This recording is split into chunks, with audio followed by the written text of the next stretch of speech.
Assalamualaikum warahmatullahi wabarakatuh.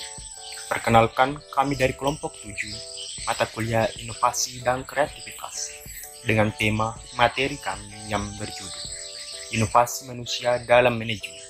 Saya Muhammad Rizwandi akan menyampaikan materi pertama, yaitu inovasi manajemen. Pengertian inovasi manajemen adalah kemampuan manusia dalam memobilisasi akal, membuka atau menggerakkan akal manusia dalam kehidupan manajemen, terutama yang berkaitan dengan kualitas gerakan rohani dan jasmani. Materi kedua, ilmu keterampilan dalam manajemen, adalah suatu proses menciptakan potensi manusia yang suatu saat dapat dimanfaatkan melalui pelatihan sehingga melahirkan penyelesaian yang terwujud dan berkualitas, sehingga ilmu keterampilan dalam manajemen sangatlah penting. Terima kasih.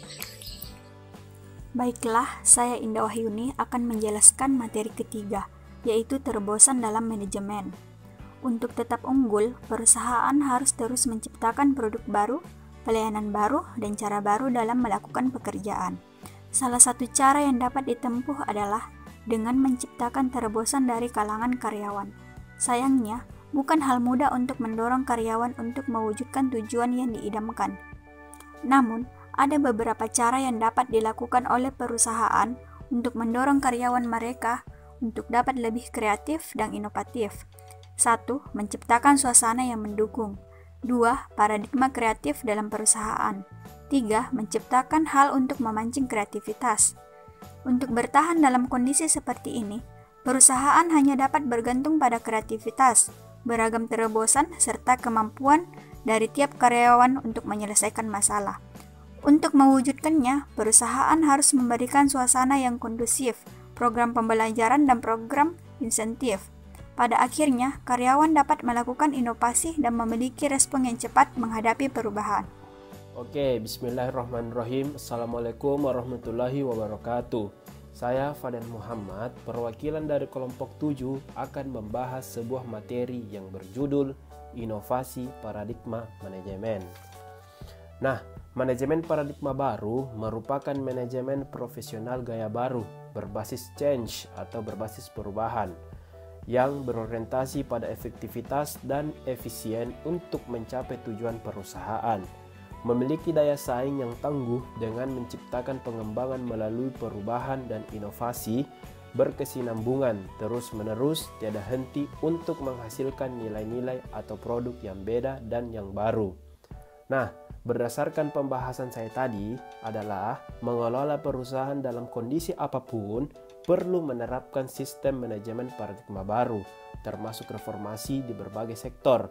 Para manajer dalam perusahaan dari tingkat atas sampai bawah sebaiknya memperagakan gaya pemimpin yang tinggi-tinggi. Nah, itu tadi pembahasan dari saya. Sekian dan terima kasih. Assalamualaikum warahmatullahi wabarakatuh. Assalamualaikum warahmatullahi wabarakatuh. Saya Siva Luciani dari kelompok 7 akan melanjutkan presentasi dengan judul Konsekuensi Inovasi. Di sini saya akan menjelaskan apa sih konsekuensi inovasi itu. Konsekuensi inovasi ialah perubahan yang terjadi dalam sistem sosial sebagai hasil dari penerimaan atau penolakan dari suatu inovasi. Kemudian klasifikasi konsekuensi inovasi ada 3, yakni konsekuensi yang diharapkan dan tidak diharapkan, yang kedua konsekuensi langsung dan tidak langsung, dan yang ketiga konsekuensi yang dapat diantisipasi dan tidak diantisipasi. Kemudian di sini saya akan menjelaskan bentuk, fungsi, dan makna dari inovasi. Pertama, bentuk. Bentuk adalah penampilan fisik secara langsung yang diamati dan disubstansi dari inovasi.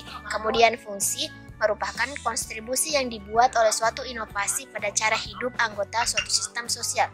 Yang ketiga, makna adalah persepsi subjektif dari sering tidaknya sadarnya dari suatu inovasi oleh anggota sistem inovasi. Sekian dari saya. Wassalamualaikum warahmatullahi wabarakatuh.